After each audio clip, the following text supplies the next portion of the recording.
sur A Dylan Story et aujourd'hui je vais vous parler d'un film Netflix sorti le 29 janvier 2021 sur la plateforme. On va continuer sur notre lancée, donc ça sera Ohana ou Le Trésor Caché, ou devrais-je dire Le Trésor Gâché, puisque comme on va le voir dans cette critique, c'est vraiment pas fameux. Mais avant ça, n'hésitez pas à liker, à vous abonner et à partager, c'est très important pour le développement de ma chaîne, je vous en remercie. Ohana et le Trésor Caché va du coup être réalisé par une jeune réalisatrice, Ju Wong, qui est une réalisatrice taïwanaise et dont c'est son premier film, et d'ailleurs elle va s'entourer d'un casting plutôt jeune, et puisque la plupart sont aussi là pour leur premier film, donc la plupart n'ont rien tourné avant ça, à part un ou deux acteurs plus âgés du film, notamment la mère qui a tourné dans 2-3 films un peu connus, mais sinon la plupart n'est pas connue ou n'ont jamais rien tourné. Ça va parler de quoi? On va suivre cette fille qui s'appelle Pili, qui va être en vacances d'été chez son papy, tout simplement. Et elle va découvrir un livre que cachait son papy et qui va mener à un trésor qui a été enterré quelque part sur cette île hawaïenne par un certain Manx. Voilà tout simplement le speech, c'est aussi simple que ça, donc elle va partir dans cette quête. Le problème de ce film, ça va être très simple, ça va être les enjeux. Puisque pour tout film d'aventure, généralement qui termine par un trésor, il va y avoir un méchant. Là, il n'y en a pas. Il n'y a personne qui va arrêter justement cette quête de Pili. Il n'y a rien qui va faire qu'elle ne va pas pouvoir réussir. C'est-à-dire qu'il n'y a pas de méchant. Il n'y a pas non plus... donc le méchant, ça peut être quelqu'un qui empêcherait la personne d'arriver à son but, ou qui veut arriver à son but avant elle, tout simplement. Par exemple, dans les Goonies, on a la famille Fratelli. Dans La planète au trésor, on a les pirates, tout simplement. Et dans Indiana Jones, on a les nazis. Voilà, dans la plupart des films, de toute façon, comme ça, on peut encore en citer plein, Benjamin Gates, il y en a plein des films comme ça, et la plupart ont un méchant.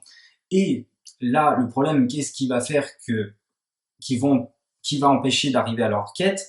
Eh ben, il va y avoir quoi? Un pont qui est suspendu au-dessus de la lave, vu et revu 10 000 fois, le vertige, donc le peur du vide, 2 ou 3 petites araignées, des stalactites en forme de pic, ou pour d'ailleurs passer ce passage, qu'est-ce qu'on va faire? On va se protéger avec des vêtements de cadavres de pirates d'ancien temps, et on va se protéger les coudes, les genoux, c'est très très très crédible, attention. Donc voilà, on est sur ce niveau-là, et je pense que ça a déjà été du vu et revu, surtout que moi, enfin pour ma part, peut-être que les enfants là seront captivés et verront l'enjeu pour les personnages. Nous, en tant qu'adultes, en tout cas, on ne les voit pas, on ne les ressent pas. En plus, ce sont des gosses, donc la fille a 12 ans, et son grand frère, donc elle est avec son grand frère dans cette quête qui va la rejoindre un peu plus tard dans la quête. Il a, je sais pas, peut-être 17 ans, 18. Donc voilà, et on se doute bien que dans cette histoire, jamais aucun de nos personnages vont mourir. Donc c'est un peu dommage. Franchement, le manque d'enjeu est vraiment vraiment présent. Il y aurait pu aussi avoir le délai tout simplement du grand-père, puisque du coup là où ils partent en vacances, donc chez leur papy, le papy est enroulé de dettes et il n'a pas payé ses impôts du coup depuis X temps, et il doit je sais pas combien. Et pour ça, ils vont devoir tout simplement revendre leur appartement de New York, puisque c'est une famille qui vient de New York, et pour pouvoir garder la maison de son grand-père. Et là, le trésor aurait été quelque chose de plutôt bien, dans le sens où, oh, il trouve le trésor, c'est bon, du coup, on peut donner l'argent, justement, que doit le grand-père. Sauf qu'il n'y a même pas de date de délai. Par exemple, comme pour Arthur ou les Minimoys, ce n'est pas forcément le meilleur film de tous les temps, mais il y a ce fameux délai où on se dit, vite, il faut qu'il soit rentré à telle heure avant que ce soit trop tard. Et là, ça aurait pu être la même chose, sauf qu'il n'y a pas ce fameux délai, donc toujours pas d'enjeu. Alors que là, ça aurait pu mettre un petit enjeu en place, on attend de temps, on va y arriver ou non, là non, non plus.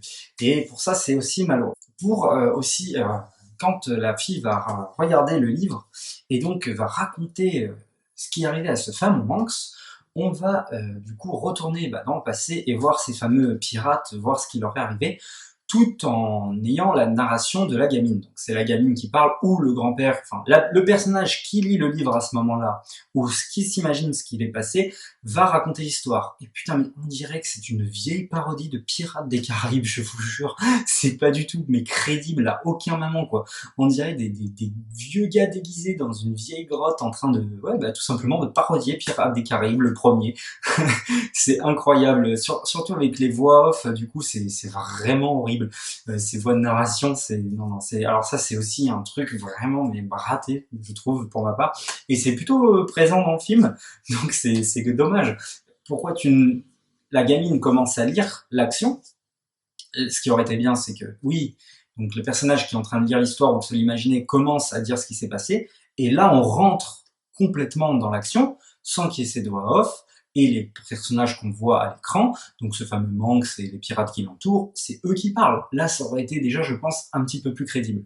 Ils n'ont pas fait ce choix-là, et moi, ça, je trouve ça vraiment dommage. Les points plutôt positifs, il va y avoir cette relation entre frères et sœurs, où au début, justement, ils sont plutôt distants, et ils vont être avec deux autres personnages donc qui vivent à Hawaï, qui vont les accompagner, donc une fille et un garçon, qui s'entendent comme frères et sœurs, justement, et eux, à un moment dans le film, vont se dire, regarde, on n'est même pas capable de s'entendre comme eux, alors que nous, on est vraiment des frères et sœurs.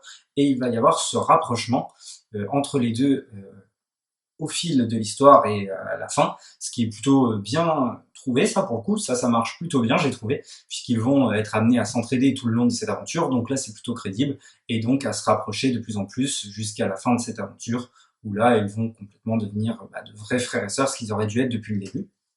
Il y a aussi tout ce truc, attention, nous on vient de New York, on oublie nos origines hawaïennes, etc., notre tradition, on a tout oublié, on vient de la ville. Il y a un peu un dégoût de la ville, je trouve. Des fois, c'est un petit peu trop poussé, c'est pas vrai, c'est pas parce que t'habites à New York que t'oublies tes origines ou quoi que ce soit. Bon, là, c'est le cas, c'est poussé comme ça. Il y a aussi tout ce côté origine Hawaï, toute leur tradition, etc., qui est un petit peu survolé comme ça, qui est plutôt intéressante, même si, comme je le dis, c'est survolé. Et cette fin, je ne sais pas si c'est une fin qui fait partie des traditions. En tout cas, pour moi, j'ai trouvé ça vraiment bizarre. Comme fin, j'ai trouvé raté. On a aussi, j'ai bien aimé ce passage où, du coup, en fait, là où est le trésor est dans un parc protégé de Hawaï, et c'est là où a été tourné le tournage de Lost. Et il y a ce personnage qui va dire, donc le personnage de Pili, hein, qui dit mais je comprends pas, les gens ils viennent là parce que c'est le tournage de Lost, mais alors qu'en fait tu peux venir là sans se dire que c'est le tournage de Lost. En fait, c'est déjà assez magnifique et splendide pour qu'on n'ait pas besoin de dire que c'est le tournage de Lost pour y venir, en fait. C'est déjà tellement beau, mais non, ça ne suffit pas aux gens. Il faut que ce soit le tournage de Lost pour venir ici. Et ça, j'ai bien aimé ce message-là, entre guillemets, qu'on se contente plus du naturel, en fin de compte. Il faut qu'il y ait une raison pour qu'on aille à un endroit précis. Il y a aussi évidemment le portable qui est extrêmement présent, où là il va être extrêmement critiqué, justement ils ne vont pas pouvoir utiliser le portable, et les personnages vont, plutôt sur la première partie du film, euh, donc les deux jeunes, là, le frère et la sœur, être scandalisés de ne pas pouvoir avoir le portable, alors qu'en fin de compte on peut très bien s'amuser sans ce fameux portable. Mais dans l'ensemble c'est raté. Il y a aussi le personnage donc de la mère qui a cette relation à distance avec le papy, et à un moment donné du coup ils se disent ce qu'ils ont sur le cœur l'un et l'autre. C'est pas très bien foutu. En plus, c'est mis un moment dans le film où on ne comprend pas trop pourquoi ça arrive à ce moment-là, plutôt qu'à la fin. Et la fin, allez, je vais faire une petite partie spoiler, c'est vraiment pour aller vite. Mais la fin, du coup, ils sont poursuivis par des esprits après avoir trouvé le trésor, puisque le trésor se trouve dans une tombe, et c'est pour ça que le trésor n'a jamais bougé. On se rend compte aussi, le papy avait déjà trouvé ce trésor, mais avait fait en sorte que personne ne le retrouve. Et du coup, ils vont être poursuivis par des esprits, et eux ont perdu leur père quand ils étaient plus jeunes, et le père va revenir en forme d'esprit pour les protéger de ces fameux esprits. Mais là, j'ai trouvé cette scène ratée, c'était extrêmement bizarre, c'était extrêmement mal branlé. Donc voilà, c'était vraiment pas fameux, hein, cette fin. Et du coup, ils vont devoir laisser le trésor sur place. Et la morale, c'est quoi? C'est que finalement, ils vont finalement vendre. Ils ont tellement aimé leur aventure, etc., qu'ils vont vendre justement leur appartement de New York pour rester avec leur papy et décider de rester à Hawaï. Le frère aussi qui rencontre cette fille et qui est extrêmement à l'opposé de tout ce qu'elle aime, euh, ce frère un peu qui se la pète énormément, qui a extrêmement confiance en lui, et lui fait tout ce qu'elle déteste, voilà, dans le film. Et je sais pas pourquoi, à part une scène où justement lui va l'aider à traverser là où ils sont au bord de la lave, donc parce qu'elle a peur du vide, en chantant, donc là il va l'aider. Et on a juste cette scène qui les rapproche les deux, et donc ils vont s'embrasser. à la fin du film, ils vont finir ensemble. Alors je n'ai pas compris pourquoi, hein, puisque finalement ça reste le même. C'est même lui qui fout le bordel avec les esprits, puisque c'est lui absolument qui veut partir avec les bijoux, alors que tous les autres disent non, non, faut qu'on laisse ce trésor, tant pis pour nous. Non, lui fait le connard et veut prendre absolument les bijoux, enfin tout le trésor. Et, euh, et non, ils finissent quand même ensemble, alors que tout le long, elle le déteste et je ne comprends pas trop qu'est-ce qui fait que ils finissent ensemble.